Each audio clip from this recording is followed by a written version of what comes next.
Sumber Kristen siapa? Yesus? Oh, enggak. Ya, pengantar ini singkat para sahabat. Mantep TV sudah standby. Di like, di subscribe, di share sebanyak mungkin untuk supaya mencegah sahabat-sahabat kita di luar sana tidak terpengaruh terhadap pemurtadan. Minggu bang, jangan salah bang. Kenapa anda ibadah hari Minggu? Kami itu ibadah pada hari Sabtu, bukan hari Minggu. Lah kenapa niru-niru Yahudi? Oh, itu sesuai ajaran Yesus bang. Bukan niru Yahudi. Ajaran Yesus apa? Kepada Iya. non-Yahudi emang ada? Emang Yesus pernah mengajar non-Yahudi? Gini bang. Iya. Kami kan mempelajari atau menggunakan Alkitab. Tapi kami tidak sama dengan Kristen yang lain. Gitu bang. Iya, maksud saya Kristen selain daripada Katolik itu kan Kristen yang pecah dari Katolik. Iya. Bukan Kristen yang berdiri sendiri. Protestan kami bang. Iya, berarti pohonnya adalah Katolik kan? Beda, Bang. Protestan itu ada berbeda-beda. Iya, tapi pohonnya satu yaitu Katolik. Enggak bang, kami enggak ngikut mereka. Lalu dari mana agama Anda abad ke-16 nyambungnya ke Yesus? Lawang Katolik aja nggak nyambung, apalagi Protestan. Iya gini. Pohon Protestan dan pohon semua agama Kristen sekte apapun itu Katolik. Tidak ada yang lain. Justru Protestan itu muncul disebut Protestan karena memprotes ibunya, yaitu Katolik. Iya benar itu bang, itu benar. Nah, kalau Protestan ini memprotes Katolik, sedangkan Katolik sendiri tidak dikenal Yesus, itu gimana ceritanya? Berarti sesama agama yang tidak dikenal Yesus cakar-cakaran.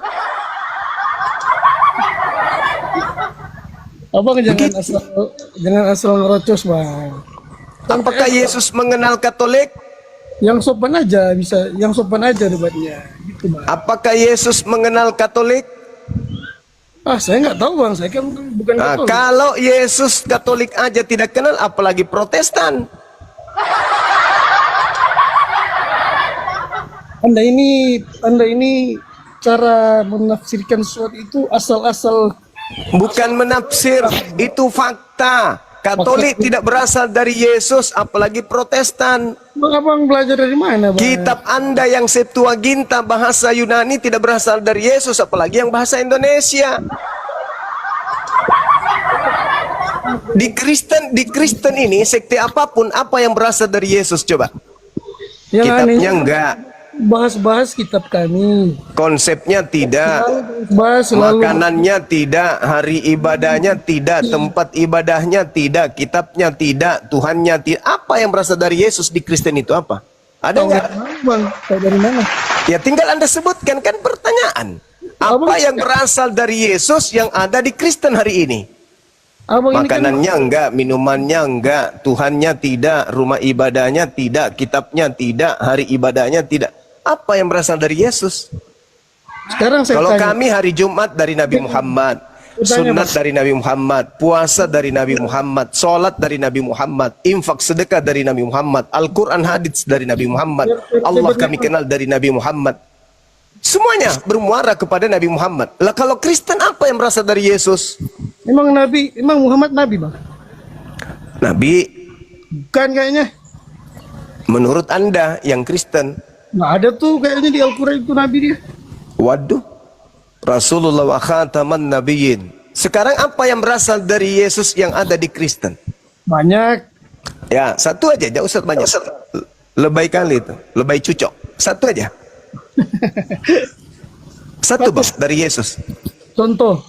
Kan itu diajarkan itu kasih kepada sesama manusia. Alah, itu aja terus, kasih aja terus. Wah, mama itu aja terus kasih apa? Kasih perang dulu, bom dulu, bom. Emang Islam Bom. Habis itu setelah melakukan pemboman, suruhlah misionaris datang. Tak. Shalom. Kau lapar nak? Kau haus? kau butuh tempangan nak, kamu butuh tempat tidur nak, ini kami kasih, tapi kita berdoa dulu ya. Apa yang dari Yesus kepada Kristen ini apa? Ajaran kalian itu gitu. Enggak, kenapa jadi sensitif? Apa yang berasal dari Yesus yang ada di Kristen ini sebentar Natalan? Apakah acara Natalan itu dari Yesus? Kami nggak Natalan, Bang. Yang Natalan. Kami nggak Natalan. Yang Natalan itu kan pecahan. Anda kan pecahan dari yang Natalan. Kami nggak Natalan. Oke lah, tapi kan agama Anda dari yang Natalan, Anda protes, Anda revisi, Anda koreksi, Anda edit sehingga tidak Natalan. Ini Natal itu tidak diperintah. Kalau menyembah Yesus diperintah nggak? Menyembah itu diperintah. Mana dalilnya? Ada banyak. Satu aja, jangan lebay cucok, satu aja. Ada banyak, Bang. Abang kan katanya Satu aja saudaraku, satu aja. gimana nih? Mana perintah Yesus menyembah dirinya mana? Gimana? Perintah Yesus menyembah dirinya mana? Waduh. Hukum Taurat itu disuruh menyembah juga. Ya Allah, ya Allah. Tidak kalau lain. Yang berasal dari Yesus untuk Kristen itu apa? Ya itu jangan bahas seperti itu, Bang. Itu nggak fair, Bang, katanya, Bang. Iya, kalau di Islam, sholat sunatnya dari Nabi Muhammad, puasanya dari Nabi Muhammad, azannya dari Nabi Muhammad, infak sedekahnya dari Muhammad, semua yang ada di Islam berasal dari Nabi Muhammad. Sekarang yang berasal dari Yesus di Kristen itu apa? Memang Muhammad itu disembah, kalian itu nyembah Ya Muhammad. Allah ya Karim. Yang berasal dari Yesus untuk saudara Kristen ini apa? Saya udah ngomong tadi, tapi abangnya nggak ini ngerucus terus. Gimana saya mau? Oh, kalung salib dari Yesus. Di mana itu Yesus memberikan kalung salib? Waduh, sudah kemana lagi, Bang, ini? Oh, gitu. Menara gereja. Oh, alah. Di mana Yesus kasih menara gereja, Bang? Jangan asal ngerucus, Bang. Saya nggak jawab seperti itu. Oh, center class. Oh, gitu. Oh, pohon Natal. Masa? Oh, gitu. Yesus kasih pohon Natal juga rupanya. Jadi agama Kristen itu hanya memakai nama Yesus untuk melegalkan ajaran Athena Romawi. Saya ini belajar di mana tentang Kristen kami? Lah, Kristen itu tidak pernah diajarkan Yesus. Enggak, Yesus tidak mengenal Kristen. Yang Yesus saya- tidak mengenal bukunya Kristen. Ini debat apa nih? Saya nggak dikasih kesempatan ngomong. Lah, dari tadi Anda bisu rupanya. Perasaan dari tadi ngomong. Saya ngomong, tapi ada ini. Dari tadi ngomong, cuman tidak pernah memberikan kebenaran. Saya sudah bilang, itu bisa saja. Cuman curhat, kan gitu. Curhat. Ya, Bang Pisau izin. Mungkin kasih Bunda Maret ini kayaknya mau ngomong Bunda Maret. Silakan Bunda Maret. Dari tadi mau ngomong nih. Host harusnya itu fair. Entar dulu. Iya, entar dulu. Ini kan Kristen juga Bunda Maret ini. Silakan Bunda Maret. Mau ditanggapin mungkin. Apa yang dari Yesus untuk Kristen? Silakan Bunda Maret. Apa yang dari Yesus untuk Kristen? Dia kasihnya. Apalagi itu Jadi apa lagi? kasihnya. Wasolangi. Apa itu kasih mana maksudnya apa? Apa Dia kasihnya? sayangnya. Kasih sayang para kali. Kristen itu berasal dari orang-orang yang percaya kepada angkatan jahat, menerima ajaran dari angkatan jahat. Kenapa dibilang angkatan jahat loh? Lah, kalian percaya kebangkitan manusia hari ketiga? Itu kan tanda yang Yesus berikan untuk angkatan jahat. Matius 12 nomor 38 sampai 40. Orang Farisi angkatan jahat ini yang adalah orang Farisi minta satu tanda dan tidak diberikan satu tanda apapun selain anak manusia 3 hari 3 malam berada dalam perut bumi. 3 hari. Berarti hari ketiga bangkit atau masih terus lagi tambah 1 hari? Ada bonus. Enggak kan? Itu kan orang Farisinya yang minta tanda, Bang, karena mereka nggak Nah, percaya. sekarang Iya. tanda yang diberikan kepada angkatan jahat itu keluar dari kubur kan? Ya, Kalian imani? imani. Yang kalian imani itu tanda angkatan jahat atau bukan? Yang minta tanda itu siapa? Yang kalian imani ini adalah tanda untuk angkatan jahat atau bukan? Yang minta tanda siapa? Lah, bukan masalah minta tandanya. Yang Anda Nah, imani ini jadi adalah tanda Tuhan itu untuk kan angkatan menjawab. jahat. Tuhan Anda itu kan mengimani, menjawab pertanyaan Anda mereka yang minta tanda. Anda mengimani tanda yang diberikan kepada siapa?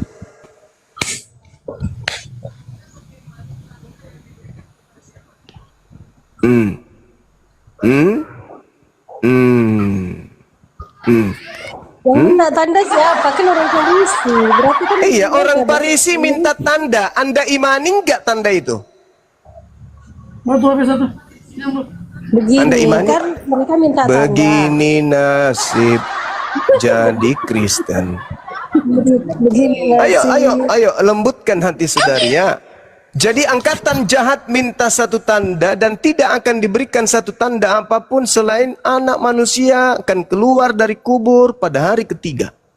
Anda percaya nggak kepada tanda ini? Percaya.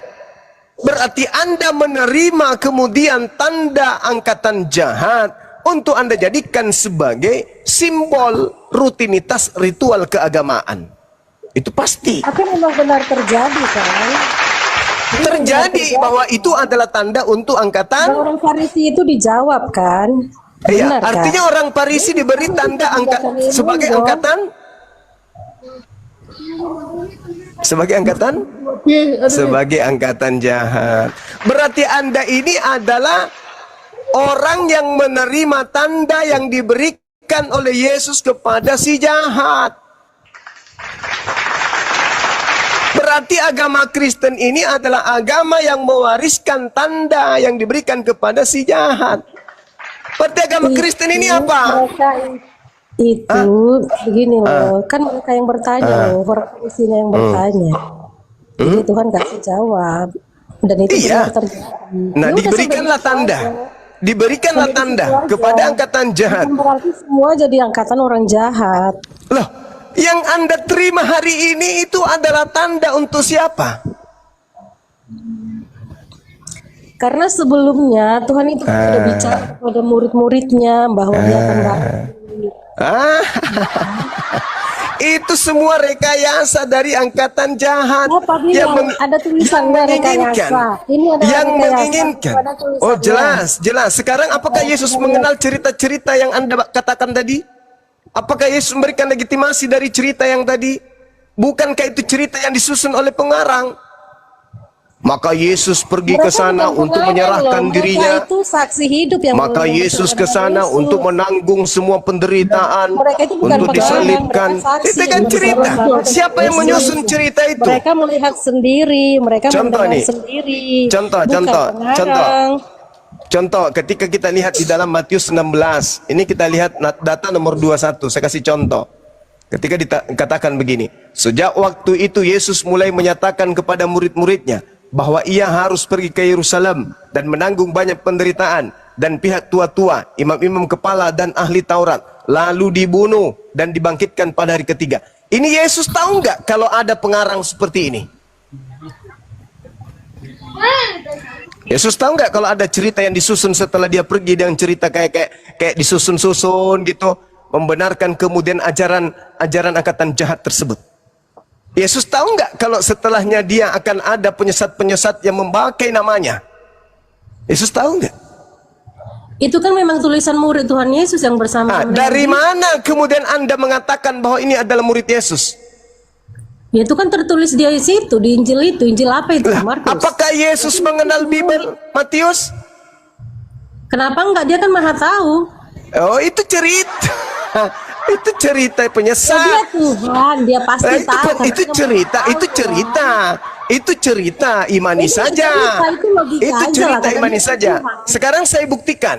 Di dalam kitab Anda sendiri, Yesus berkata, segala firman yang engkau berikan kepadaku telah aku sampaikan kepada mereka. Nah, apakah Yesus pernah menyampaikan Matius 16:21 ini kepada muridnya?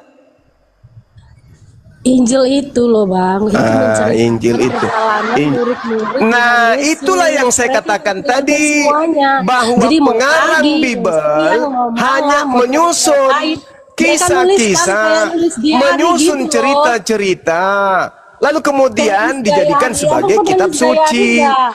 Sekarang Melihat orang permasalahannya tua ngapain, adalah terus ditulis gitu. Yesus sendiri konon mengatakan bahwa aku tidak dapat berkata-kata dari diriku sendiri. Apa yang aku katakan adalah apa yang diperintahkan untuk aku katakan dan aku sampaikan. Pertanyaan saya, Matius 16:21 ini siapa yang berkata-kata seperti ini? Tuhan Yesus. Nenekmu kiper. Sejak waktu itu Yesus mulai menyatakan kepada murid-muridnya. Ini yang mengajarkan penulis Matius mengatakan ini siapa? Tuhan Yesus. Matamu suwe. Matamu sih lagi dia.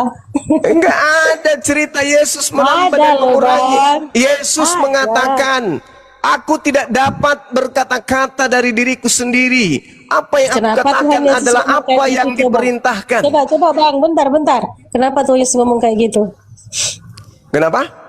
Kenapa Tuhan Yesus ngomong kayak gitu? Iya, karena dia adalah rasul utusan Tuhan yang diutus kepada kaumnya Bani Israel untuk menyampaikan firman Tuhan kepada Bani Israel.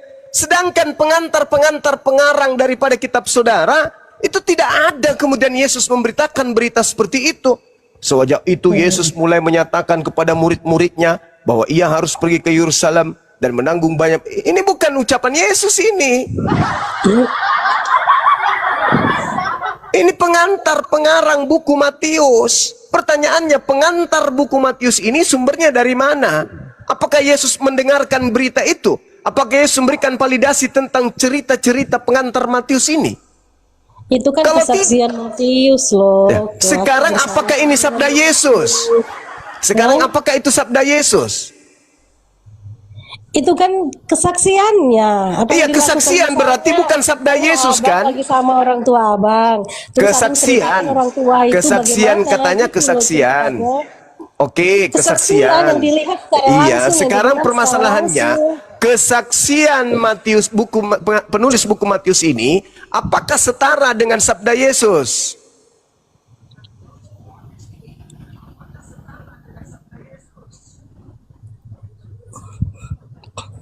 Meow. Gimana mau jawab? Iya. Supaya Anda nggak sadar. setara, mungkin nggak setara sih. Bang. Mungkin tidak Memang setara. yang dilihat, yang Mungkin didengar, tidak yang setara. diceritakan. Berarti Karena saudari, Matius, Markus, Lukas, Yohanes itu kan ceritanya hampir sama.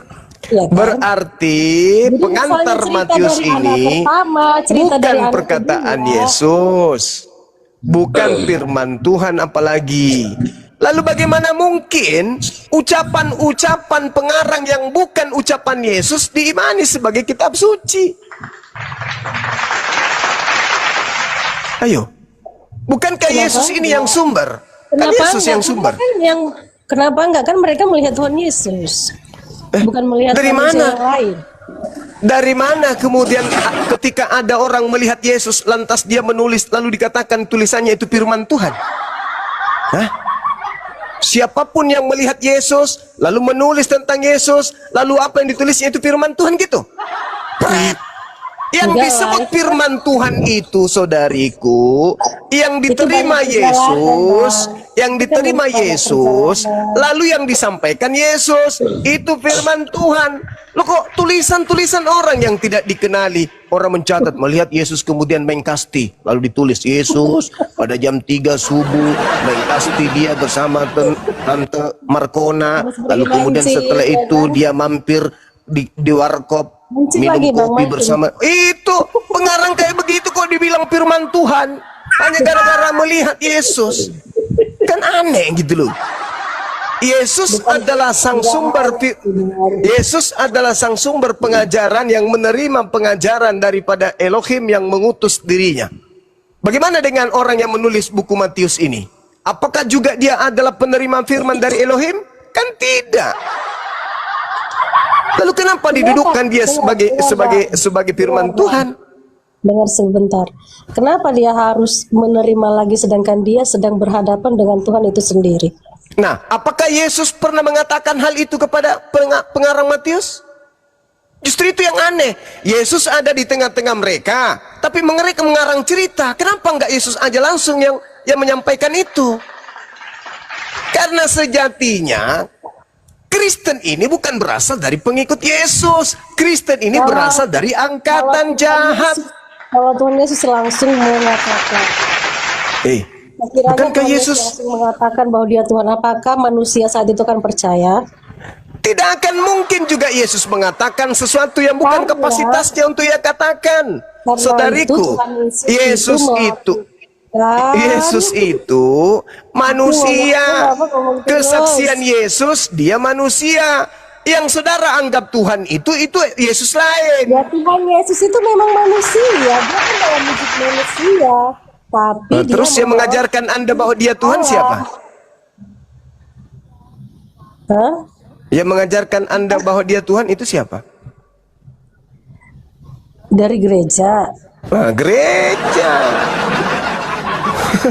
Masolang generasi.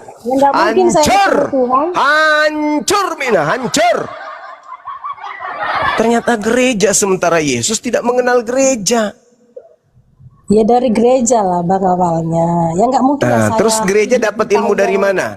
Di tahun Tuhan Yesus saya kan nggak hidup di situ, gimana sih? Nah, terus kan gereja mendapatkan pengetahuan dari mana? Tahunya dari mana? Dari mana ya? Dari pelajaran di masjid lah, dari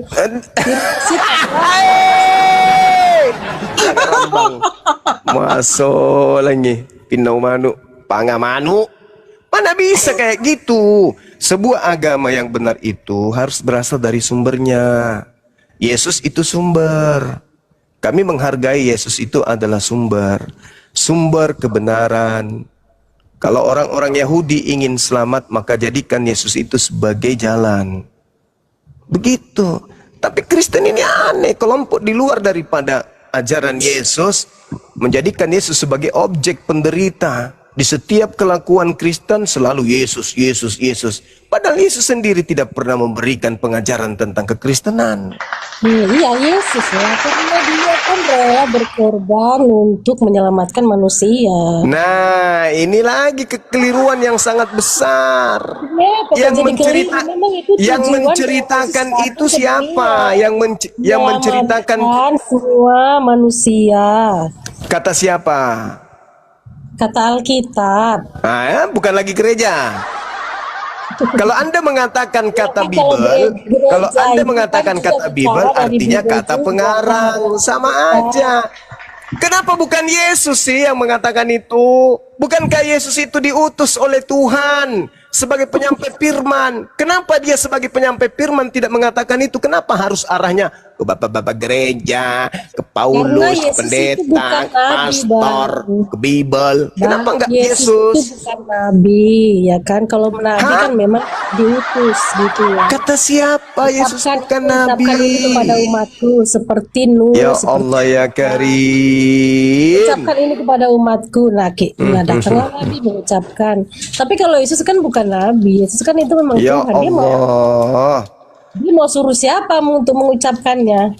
Ya Allah, Yesus itu nabi. Tapi dia mengajarkan, dia memberitahukan. Orang-orang yang bicara langsung kepada Yesus berkata, kata perempuan itu, memberitahukan setelah dia nanti mati bagaimana. Nyatalah sekarang padaku bahwa engkau adalah seorang nabi. Orang yang bicara langsung dengan Yesus mengakui, Tuhan, nyatalah bagiku kamu itu adalah seorang nabi. Yohanes 4 nomor 19. Yesus itu penerima firman, makanya dia disebut nabi. Seorang penerima firman itu nabi. Yesus itu nabi. Karena dia adalah penyampai firman dan penerima firman. Di dalam kitabnya orang Yahudi, di Bilangan 12 nomor 6, jika di tengahmu ada seorang nabi, maka aku Tuhan akan berbicara kepadanya. Nah, Tuhan berbicara kepada Yesus. Kenapa Tuhan berbicara kepada Yesus? Karena Yesus itu nabi. Begitu saudariku Maret. Lembutkan sedikit hatinya untuk belajar. Itu opini kamu cuma opini kamu itu. Ya coba dibantah kawan, silakan. Kan langsung gemetaran lututnya. Ayo bantah. Bantah pernyataan Yohanes 4:19. Nyata bahwa Yesus itu bagi Bani Israel adalah seorang nabi. Bagi orang Kristen di luar Bani Israel, Yesus itu Tuhan. Kan lawak-lawak. Aneh. Gimana ada ditulis Tuhan itu pun Yesus nabi? Loh, Yohanes 4:19. Bagi orang Yahudi, Yesus itu nabi. Coba bacain. Kata perempuan itu kepada Yesus, Tuhan, nyata sekarang padaku bahwa engkau seorang nabi. Itu kan perbicaraan Yesus dengan orang yang ada pada saat itu dengannya. Sedangkan Kristen 2000 tahun datang kemudian mengatakan Yesus Tuhan. Tuhan, nyatalah bagi kami bahwa engkau adalah Tuhan. Dari mana? Dari Paulus. Karena Paulus itu sebenarnya mempromosikan Pernyataan orang sih, pernyataan manusia dia sendiri. Ada nggak Yesus kemudian membantah ketika dia disebut nabi di situ? Ada nggak? Nabi Musa ketika Tuhan mengutus. Ada nggak kemudian Yesus membantah kepada perempuan itu? Kenapa harus dibantah memangnya? Iya. Berarti dia nabi. Bagi Tuhan Yesus itu nggak penting mau dianggap nabi kah, mau dianggap Itu menurut saudara. Gini, saudariku. Gini saudariku yang sedikit cakep, yang betisnya berbulu lebat. Dengarkan saya. Dengarkan.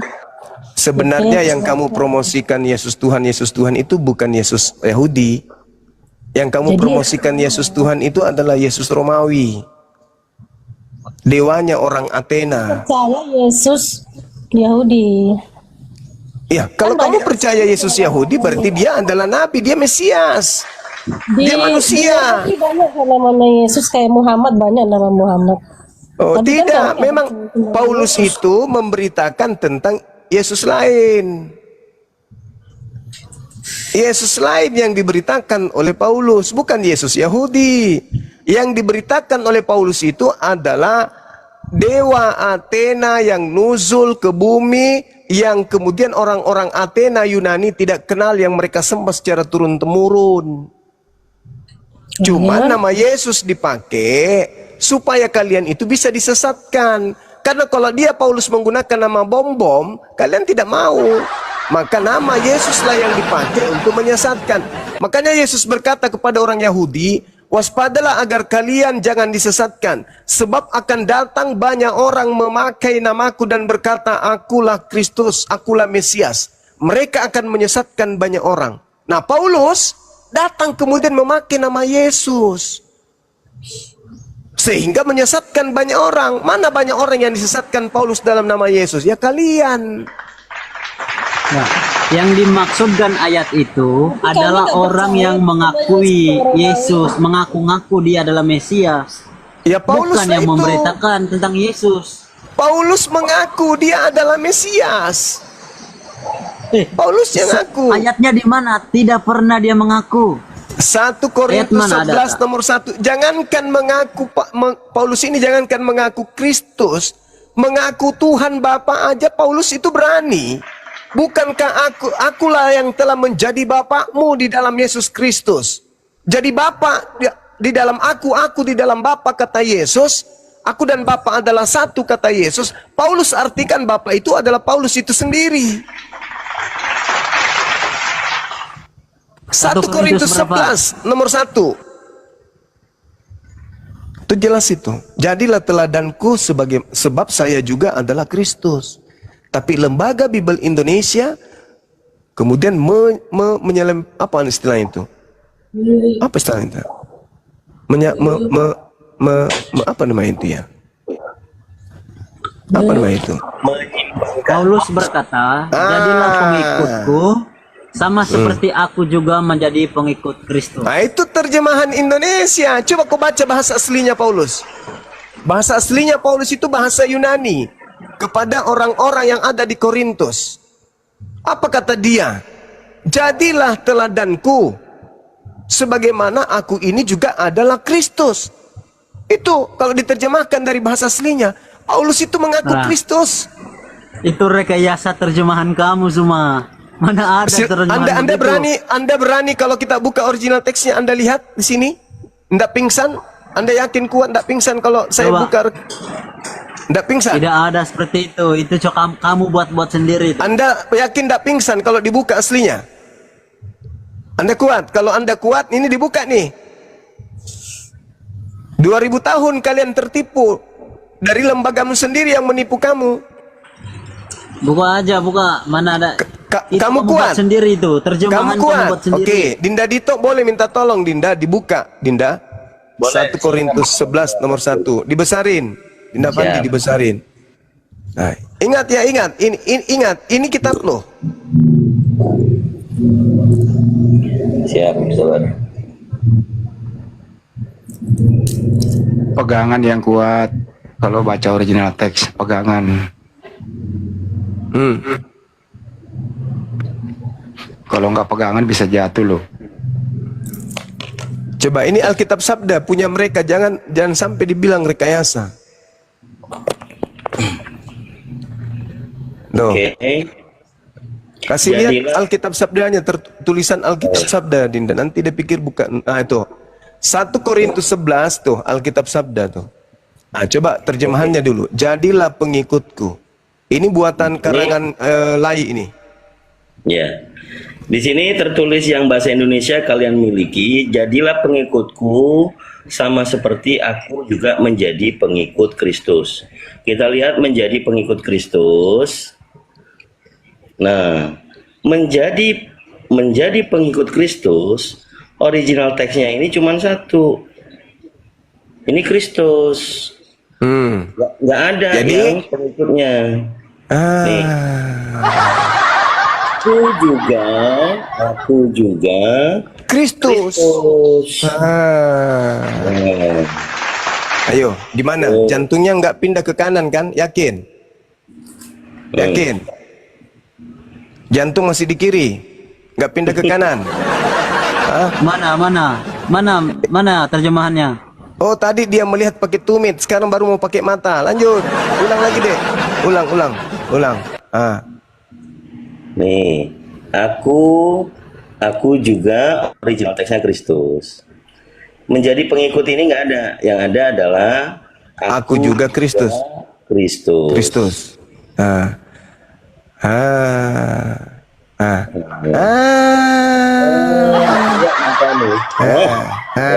Makanya cobalah kau sadari, siapa yang mengajarkan kau menyembah Yesus? Siapa yang mengajarkan kau makan babi? Siapa yang mengajarkan kau Wah, jadi Kristen? mana ada di situ saya Mesias? Mana Paulus berkata saya Mesias? Mana? Kristus itu apa? Coba.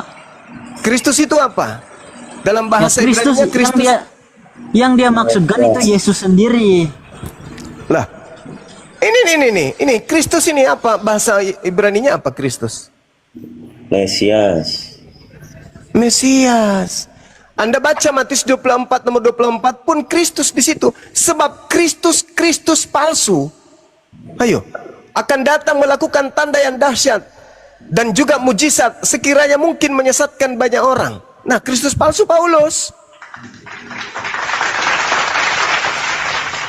Bahkan kalau Anda lihat di dalam kitabnya, kitab apa itu ya? Roma 3 nomor 27. Kristen itu juga disebut sebagai Kristus kok di situ. Jadi Kristen ini juga Kristus, tapi palsu semua. Jadi itu begini ya Bang. Nah, mulai melilit lidah jurus mabuk. Silakan. Itu tadi kan yang Kristus itu kan artinya ada dua, satu Mesias, satu yang diurapi. Jadi maksud dari Paulus itu yang diurapi, bukan berarti dia jadi Yesusnya. Wah, Mantap kali bang, memang lulus.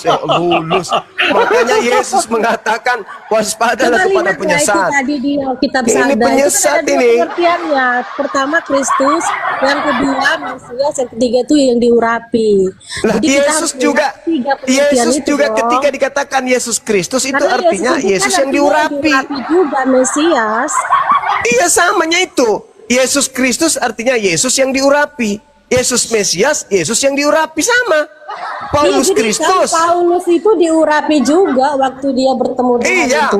betul nggak berdasarkan 1 Korintus 11 nomor 1 Makanya itu? dia sendiri Paulus orang-orang mengaku juga Kristus, ikut betul dia nggak? karena dia seorang Tunggu yang dulu, diurapi tunggu dulu. juga. Betul Sama tidak dengan- Paulus mengaku Kristus di situ? Ya enggak, dia kan mengaku dia diurapi. Iya. Dari terjemahan aslinya.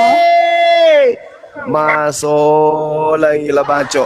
Tidak Bagaimana ada cerita yang yang mengaku katakan Kristus di situ. Enggak ada Tidak lagi. ada. Ah, susah. Dia Saudara. mengakui Saudaraku. bahwa saya sama seperti saya juga mengikut Kristus. Itu Mana terjemahannya. ada? Kata mengikut Mana itu enggak ada? ada. Hei, kamu itu masolang generasi, saudara. Abang juga, itu Dalam- abang juga jangan ngambil pengertian abang sendiri bahwa itu fokus Kristus ke artinya apa? Yang Kristus diurapi. itu artinya yang diurapi. Jadi Ah, Paulus itu kalau Yesus, diurapi kalau Yesus juga. Kristus Itu artinya apa?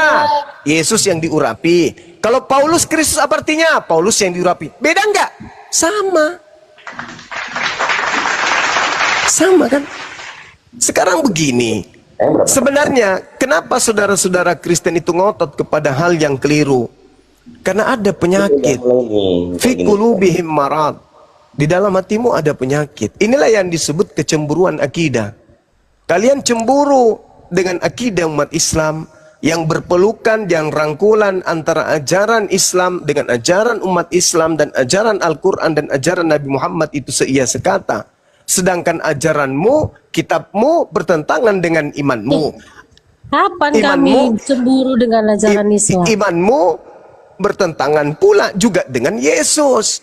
Maka yang terjadi Padahal- adalah kecemburuan Padahal di gereja akidah. kami nggak pernah membahas Islam ya. Kata siapa? STT itu mengajarkan ajaran Islamologi. Kenapa bisa demikian? Karena adanya kecemburuan akidah. Kenapa kalian ngotot kemudian pada kesalahan? Karena kalian cemburu terhadap akidah Islam. Kalian ingin mempertahankan kemudian agama Kristen dengan cara apa? Yesus tidak mengenal Kristen. Terjemahan-terjemahan kalian itu hancur lebur, tidak sesuai dengan original teks. Maka yang Kami terjadi cemburu adalah sama Islam itu satu hal aja sih. Pembangunan gereja itu nggak bisa. oh bebas. bukan itu. Anda harus jujur bahwa orang Tapi Kristen kalau itu membangun mengalami masjid penyakit itu, dalam aduh, hatinya. bagaimana bisa bangun Kecemburuan akidah itu nyata. Apa bukti bahwa kalian memiliki kecemburuan akidah terhadap umat Islam? Kalian bikin kitab seakan-akan kalian itu ingin ke-Islam-Islaman.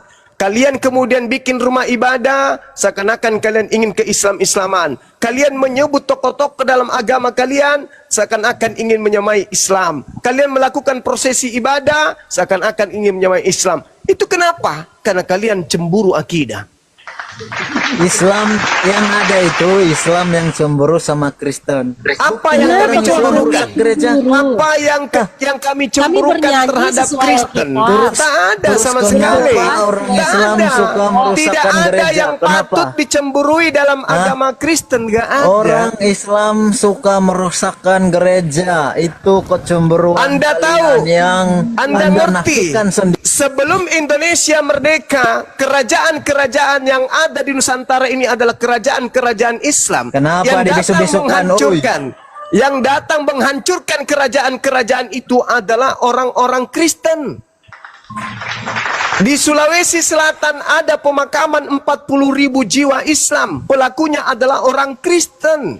Jadi Yang gini ya, datang Bang ke Sulaiman, Indonesia, yang kembali datang ke topik Nusantara, kita ya. melakukan penjajahan Tentang tadi Paulus. 350 tahun adalah Kristen. Semua kenapa adalah di Kristen. Indonesia Kenapa itu bisa orang Islam terjadi? merusakkan gereja? Karena cemburu akidah.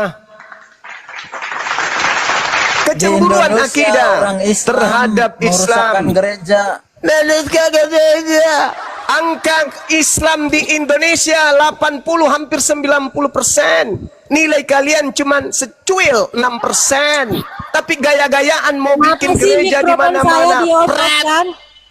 Hanya 2 biji rumah Kristen bikin gereja. Hah? Bagaimana tidak diizinkan orang-orang kayak gitu, tidak diberi izin? Penghuninya cuma 2 ekor. Penghuni cuma 2 ekor bikin gereja. Yang datang kemudian di tempat itu adalah penduduk Kristen yang berasal dari luar kota. Ya dilarang dong. Jadi sudah dia ngomong terus nggak diberi kesempatan. Ya Anda kan berbicara juga. Itu fakta real. Mana coba di Makassar ini mana gereja dirusak? Sulawesi Selatan mana ada gereja dirusak? Mana? Hah? Mana? Hanya cerita-cerita ilusi. Angan-angan kosong, angan-angan belaka. Saya aktivis 98. Kami rasakan bagaimana penderitaan saudara-saudara kami yang ada di Ambon sana. Saya merasakan bagaimana penderitaan umat Islam di Poso sana. Saya merasakan bagaimana penderitaan umat Islam di Papua sana. Saya ini aktivis. Anda nggak bisa memungkiri itu. Tapi ketika kemudian kalian mau terbalikkan fakta, seakan-akan kalian itu tersalimi. Krat. Gigimu nongol. Mana ada? Tunjukkan kepada saya mana gereja. Biadab, mana gereja yang dirusak oleh umat Islam? Coba tunjukkan kepada saya. Mana? Baru-baru, dengarkan. Baru-baru 2 hari lalu di Papua. Dengarkan. 2 hari lalu 2 orang umat Islam dipenggal kepalanya di Papua. Pelakunya siapa? Woi. Pelakunya siapa? Atau aku mau tampilkan videonya di sini, fotonya di sini. Hah? Tadi malam sampai tadi malam alumni pondok pesantren saya menjapri saya. Baru-baru terjadi 2 kepala bergelinding di jalan dan itu adalah umat Islam. Pelakunya siapa? Ini negara merdeka, kalian berani melakukan itu. Kalian minoritas, kalian berani memenggal kepala orang. Bagaimana kalau kalian mayoritas di negara ini?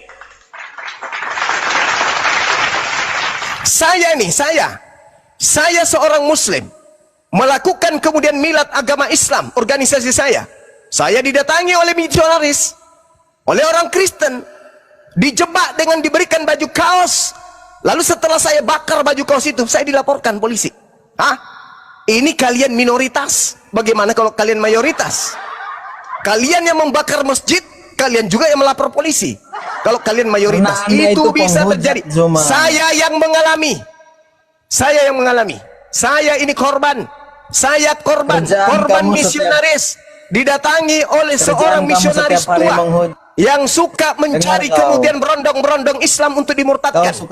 Saya ini adalah korbannya. Ketika saya didatangi, dibawakan baju kaos, lalu saya bereaksi atas penghinaan tersebut. Saya yang dilapor polisi. Itu baru minoritas. Belum kalian kalau mayoritas. Apakah masih ada anak-anak Islam yang berani ke masjid belajar Quran? Kalau kalian yang mayoritas. Tidak yakin saya, bos. Tidak yakin. Tidak yakin saya, bos. Tidak yakin itu bisa terjadi kedamaian di Nusantara ini kalau kalian yang mayoritas. Tidak mungkin. Kenapa? Karena minuman kalian adalah minuman haram, minuman khamar, tuak, balok, anggur, bir. Di mana minuman-minuman seperti itu adalah menghilangkan akal sehat. Bayangkan kalau seluruh Nusantara minum khamar, minum tuak, minum anggur, apa yang terjadi kemudian dengan negara ini? Untung yang mayoritas adalah Islam yang mengharamkan minuman keras. Ayo, apa yang terjadi kalau kalian yang mayoritas di Nusantara ini? Jadi jangan kau lebay, bahas agamamu aja. Jangan kau bahas kondisi yang terkini, jangan. Saya di Sulawesi Selatan, saya ke Sidrap, saya temukan kuburan 40.000 jiwa. 40.000 jiwa. Siapa pelakunya? Kristen. Ada korban 40.000 jiwa pelakunya Islam? Ada? Ada? Ada orang Islam pernah? Ada orang Islam pernah menjajah Nusantara?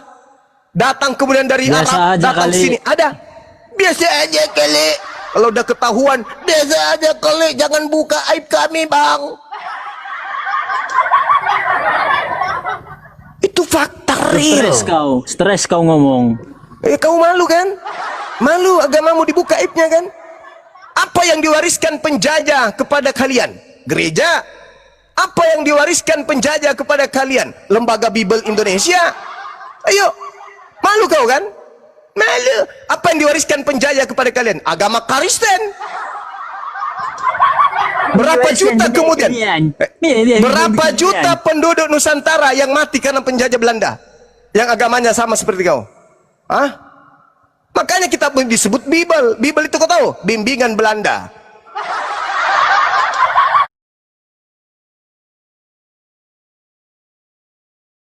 Lama aja, jangan kau bawa-bawa kondisi terkini. Tadi malam saya baru-baru dikirimi foto teman saya yang alumni saya, sealumni dengan saya, angkatan saya di Papua.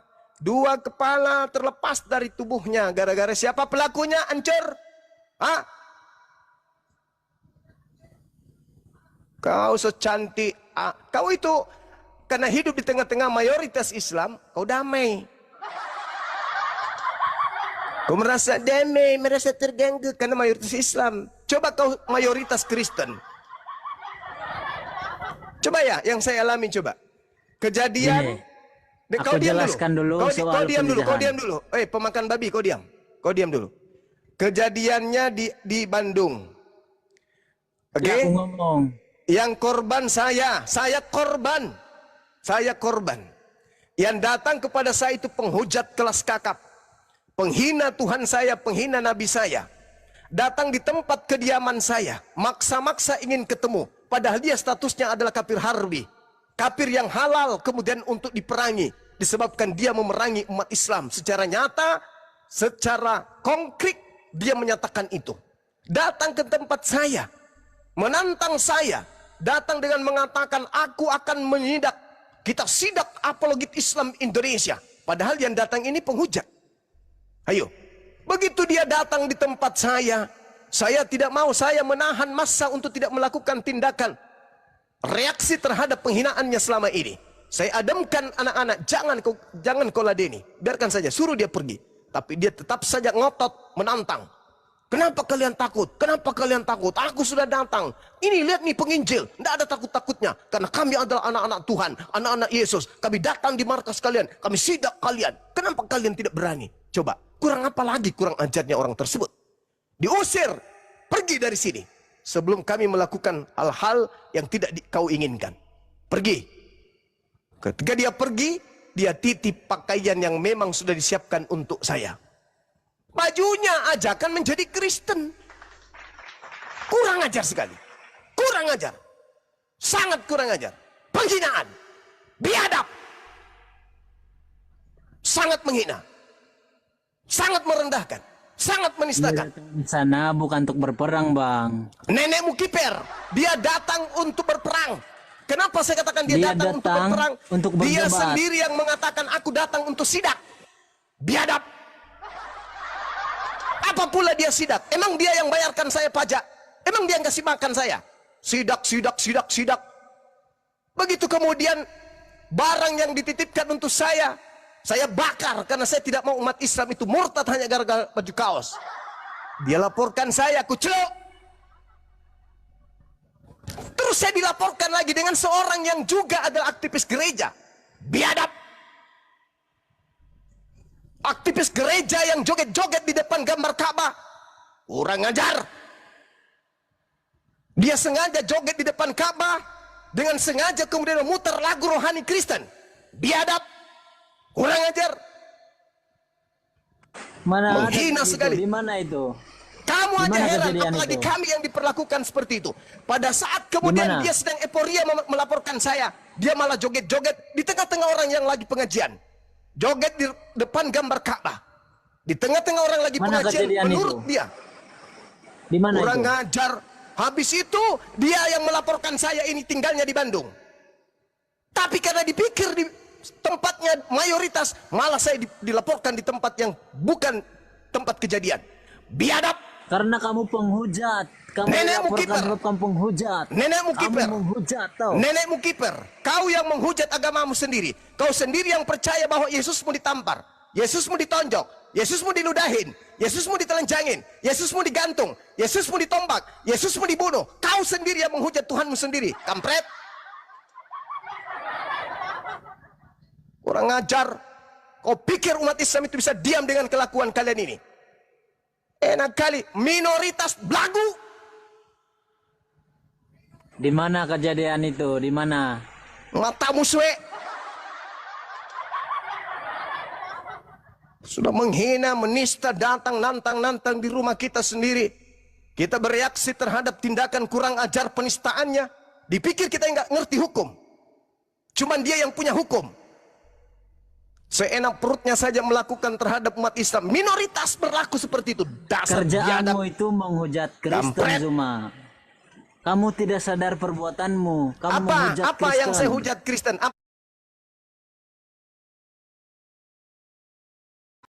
hujat Kristen? Apa?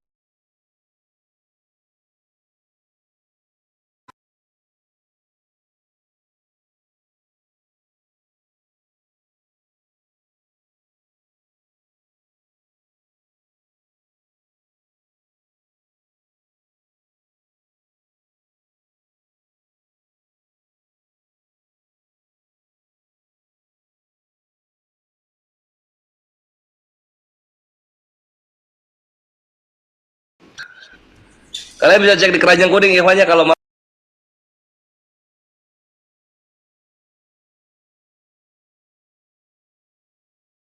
Satu wadah untuk anak-anak bisa belajar, bisa mengembangkan dia punya talenta gitu ya kan. Nah itu karena digerakkan nyawa ya. Kalau abang mengatakan bahwa cinta, ya kami cinta juga sama Yesus. Saking cintanya kami itu, kami mengkaji dia, ternyata kami menemukan bahwa dia itu tidak mati.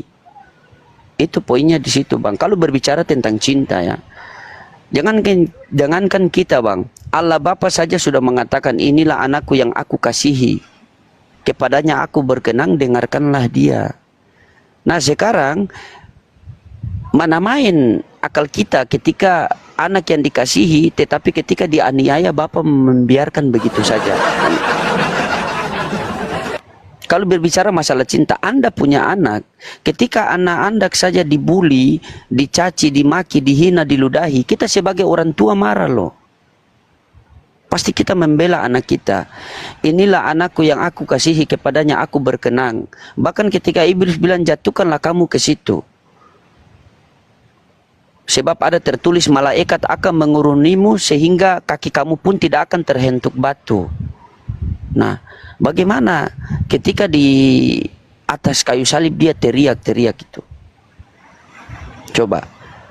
Nah, ini kita kaji. Kalau berbicara masalah kasih, bukankah di Yohanes 8:44, Yohanes 8:44 apa Yohanes 8:22 itu dikatakan, jika kalian ingin membunuhku, maka iblislah bapakmu, karena iblis adalah pembunuh manusia. Nah, berarti Yesus itu dibunuh oleh manusia. Orang-orang Yahudi itu telah membunuh Tuhan Yesus. Sementara dengan kematiannya Yesus itu, yang menikmati hasilnya adalah orang Kristen. Berarti apa bedanya? Ini berbicara masalah kasih, Bang. Bukan berbicara masalah Islam. Kita berbicara masalah kasih. Kita berbicara masalah kasih. Bukankah sudah tertulis di situ? Inilah anakku yang aku kasihi, kepadanya aku berkenan. Bahkan di Yohanes 11:42 itu Yesus mengatakan, Bapa, aku tahu engkau selalu mendengarkan aku. Nah, di Ibrani 5 nomor 7 Yesus berdoa, dan karena kesalehannya maka doanya telah didengar. Dan doanya itu minta agar selamat dari kematian itu. Coba. Mana main ketika dia bisa mati? Coba kita berbicara bukan apa, tapi kita tukar pendapat di sini, Bang. Begitu. Silakan.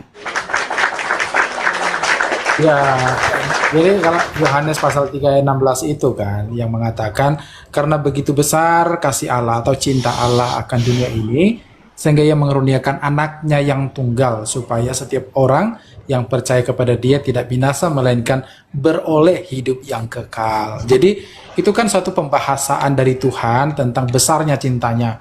Jadi itu satu analogi untuk kita bisa mencoba membayangkan cinta Tuhan itu besarnya seperti apa sih gitu kan. Ya seperti itu, sebagai seorang orang tua yang merelakan anaknya mati gitu demi menyelamatkan yang lain gitu. Jadi ya Bang Lodi yang sudah punya anak tentu tahulah membayangkan itu sebesar apa. Kalau misalkan Bang Loding di dalam berkorban untuk mencintai seseorang sampai mengorbankan anaknya yang tunggal, itu kan kita bisa membayangkan begitu besarnya cintanya Tuhan itu gitu. Jadi itu suatu analogi Bang, dan itu suatu konsepsi juga yang Tuhan nyatakan kepada manusia tentang siapa dia dan bagaimana dia melakukan karya keselamatan manusia yang berdosa itu. Gitu. Masuk, Jadi memang bukan karena Tuhan tidak sanggup atau tidak mampu untuk menyelamatkan Yesus daripada kejaran tentara Romawi, daripada penyiksaan, penyalipannya, bukan, tetapi semuanya itu Tuhan merelakan, ya. Yesus itu boleh mengalami siksaan yang begitu bengis, ya, supaya manusia diselamatkan. Kan dikatakan dalam Yesaya pasal 53, ganjaran atau hukuman yang mendatangkan keselamatan ditimpakan kepada dia. Jadi Yesus sebenarnya ketika dia tersalib di Bukit Golgota, dia sedang menanggung hukuman dosa yang harusnya ditimpakan kepada manusia. Ya, tapi dia sendiri yang menanggungnya supaya manusia yang dikasihi ini tidak binasa melainkan beroleh hidup yang kekal. Jadi cinta itu luar biasa, ya. Oleh karena cinta seseorang bisa ibaratnya ya melewati gunung, menyeberangi samudra demi cinta gitu kan. Ada. Ini menarik ini pembahasan. Ini dalam ya tentang pembahasan tentang cinta. Saya ingin beranalogi sedikit kepada Roma ini kan. Karena begitu besar kasih Allah akan dunia ini sehingga ia mengaruniakan anaknya yang tunggal supaya setiap orang percaya memperoleh hidup yang kekal. Oke, kita kembali ke masalah cinta. Saya ingin bertanya kepada Roma. Kita membuat sebuah aturan kepada anak kita, nak jangan mencuri. Ini bentuk cinta kasih atau pembiaran? Itu dulu poinnya. Iya betul. Iya, ini bentuk cinta kasih atau pembiaran. Itu sama seperti ibaratnya kita larang anak kita untuk bermain pisau atau kita larang anak kita naik motor jangan ugal-ugalan, itu kan itu bentuk kasih kita. Yang mungkin kalau orang yang menangkap pesan itu atau pesan kita yang mungkin kita menyampaikan secara nada agak tinggi mungkin ya kan, dikira kita memusuhi dia, padahal itu bentuk cinta kita gitu. Jadi ini sudah mulai masuk ini ya. Artinya kita membuat aturan jangan mencuri, contoh ya kepada anak, ya kan? Artinya ini bentuk cinta kasih kita kepada anak. Nah, saya mau tanya, narkoba gitu. Oke. Ini kan aturan yang kita buat. Aturan ini kan kita sudah sepakat bahwa bentuk dari rasa cinta kita terhadap anak, ya kan gitu? Betul. Aturan. Pertanyaan kemudian timbul, apa yang Anda akan lakukan ketika anak kita melanggar aturan yang kita buat itu? Silakan. Ya tentu kita akan mendisiplin dia. Dengan cara? Ya dengan cara mungkin pertama ada tahapannya, ditegur, kalau enggak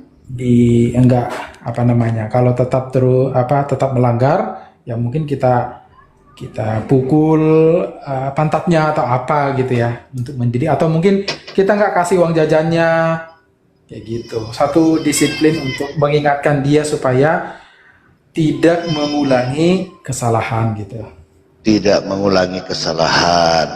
Jadi sanksi ataupun upah ataupun konsekuensi daripada melanggar aturan adalah dihukum,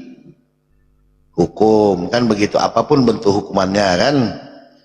Nah, kemudian timbul lagi pertanyaan, apakah sanksi ini adalah hukuman, ya kan? Itu dulu. Jadi kembali lagi kan, apakah sanksi yang kita berikan ini adalah bentuk supaya anak kita itu tidak mengulang lagi, ataukah kita menghapuskan sanksi itu aja?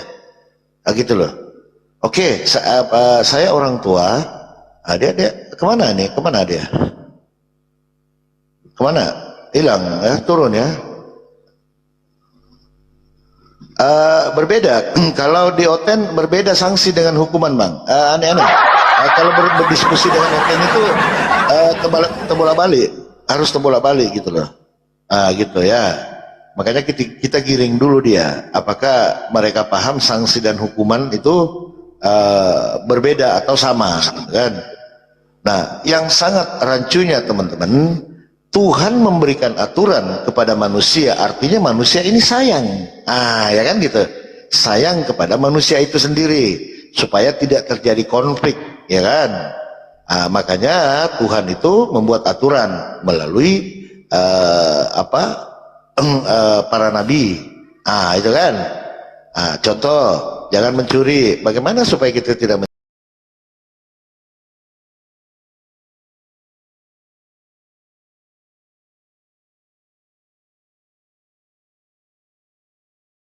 Kemana itu?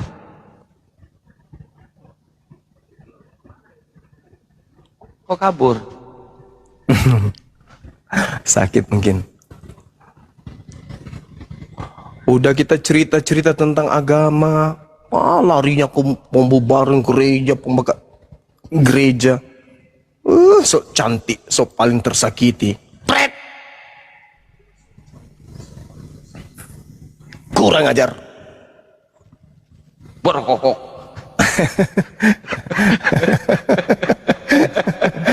Bang Zumba, Bang Ikan Santang langsung kaget tadi Bang Zumba. Iya, apa kata saya?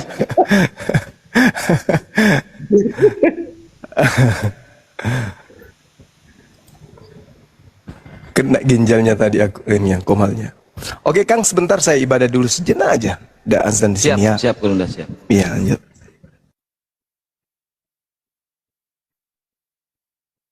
Ya, buat teman-teman Oten yang mau diskusi silahkan naik ke atas ya, tapi yang santun ya, diskusinya yang santun.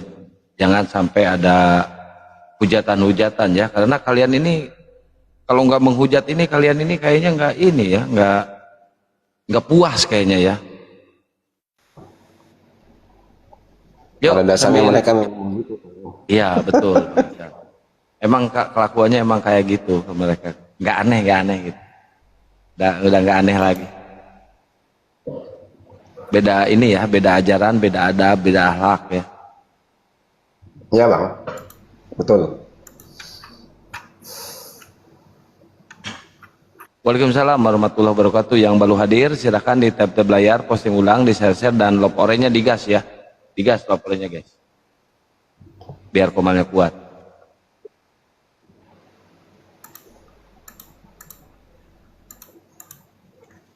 Saya sama Ustadz Alif lagi masak kali. Wih, enak tuh. Belanja tadi. Belanja sayuran. Dua-duanya cowok. Ayo teman-teman Kristen silahkan naik ke atas yuk, kita diskusi ya. Kita diskusi santai, jangan ada tendensius kebencian ya. Yuk naik aja naik. Kita diskusi santai aja. Nanti saya bikin tema bentar lagi.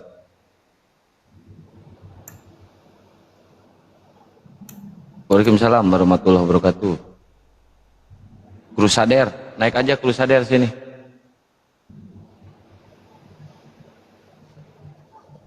Bang Andi dan Kang Dita juga tadi di roomnya Fandi, rungkat semua jadi satu kali.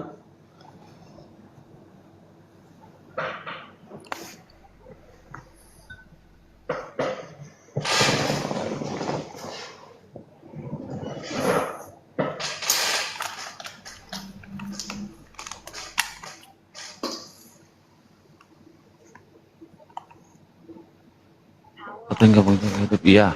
Ayo teman-teman Oten silakan naik ya. Yang Muslim jangan minta naik dulu yang Muslim ya. Nanti nggak ada diskusi kalau yang Muslim semuanya minta naik. Buat teman-teman yang ada di YouTube Panglima Apologet Islam, YouTube Akang Santang Official, YouTube Julkifli Abbas Official, Masya Allah ya. Syukron jazakallah khairan kasiron, kalian sudah selalu mendukung channel-channel yang terafiliasi ke APII ya, Masya Allah. Jangan lupa di komen ya, di komen, like, subscribe dan di share ya. Komen aja di sana kalau lagi live ya guys. Ini saya mau bikin apa barusan? Tema. Oh tema ya, lupa. Saya pelupa sekarang. Aduh. Makin ganteng itu makin pelupa. Oh begitu Kang, ada pengaruhnya ya Kang? Ada pengaruh. Pengaruh belum ngopi. Baru nyampe rumah.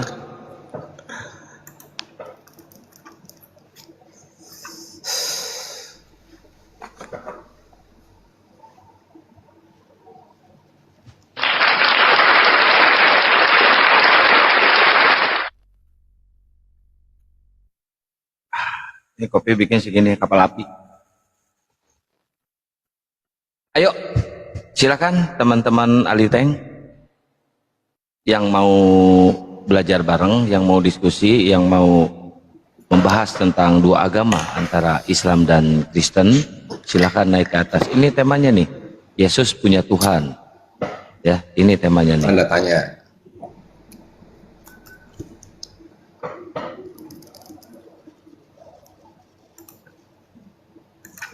Kita naikin dulu Oten ya. Mana tadi Oten? Klus sadir. Ayo sini naik. Udah aku jambak. Yuk naik sini. Jangan ngomel di bawah kayak mak-mak kurang belanja. Ngomel terus di bawah.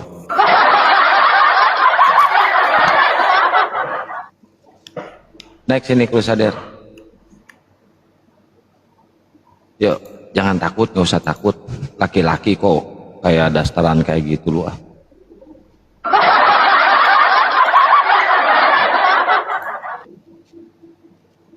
Bang Ical masih ingat nomor token? Masih.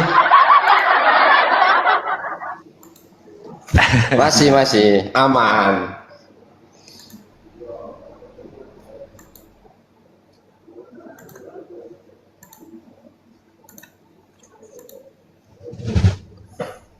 Ayo saudara-saudaraku yang Aliteng silakan naik ke atas yuk.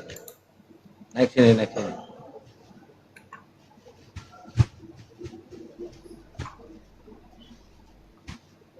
Aduh, di mobil. Pak, ini temanya ini ya, tema yang kemarin diangkat sama si Edis. Ternyata kata si Edis, Yesus punya Tuhan. Wah kelabakan tuh, semuanya tuh, si Bom, si RK kan ya, terus si siapa lagi, Rudi Yohanes, dan semuanya kelabakan. Sampai si Agatha juga ngereaction. Ini si Edis tulul. Masa Yesus punya Tuhan? Akhirnya debat kan semalam. Dengan apa dengan dalih dan apa dan segala macamnya. Saya di sini dulu. Mereka Bang. Iya. Kacau. Tapi seru juga sih kita reaction tuh. Kita mah Islam mah Muslim jadi wasit aja, jadi penonton ya. Jadi penonton aja Muslim. Biar mereka saling cakar-cakaran ya. Mereka belum tahu kalau saya di situ hahihehoha. Belum tahu mereka. Belum tahu kalau saya di situ. Hahihehoha. Ya Ridwan, selamat sore.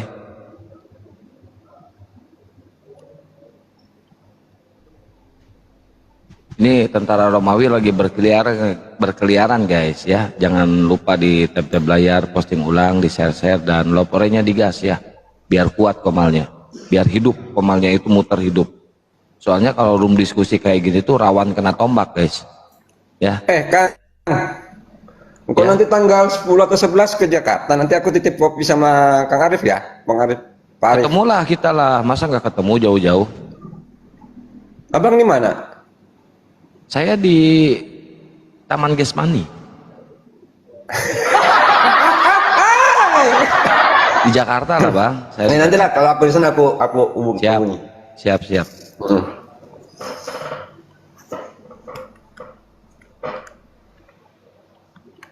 Akhirnya kebongkar, si Edis itu kebongkar. Si Edis tetap bersikukuh dan bersikeras kalau Yesus itu punya Tuhan. Tetap saya Saksi apa? Saksi Yehova ya? Hehoha. Yehova. Hehoha.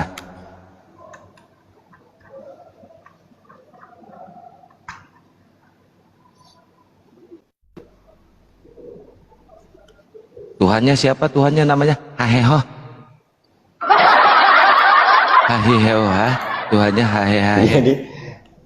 Jadi Edis tadi malam itu debat dengan RK yang pusing Oten, Bang. Iya, mereka pecah dan Pusing penontonnya mereka. juga udah bubar. Kalau si Billy ditanya, si Billy Yahudi, Bang Billy siapa nama Tuhannya? Yahweh. Yehova gitu kan. Jelas. Ya Yahweh ya Yahweh.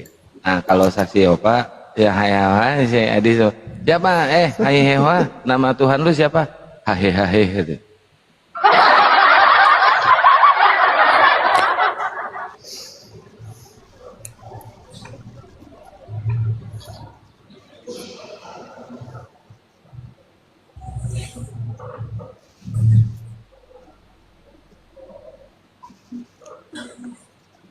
Ayo teman-teman moderator, ada moderator nggak di bawah? Silakan naikin OT-nya, guys. Tadi itu siapa yang cewek itu? Suruh naik aja ke sini. Siapa tadi itu?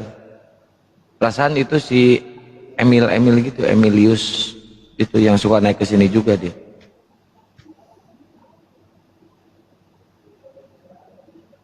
$20.000 penonton Edis ribut belum nemu Tuhan. Belum finish, ketuhanan mereka belum finish konsep ketuhanannya.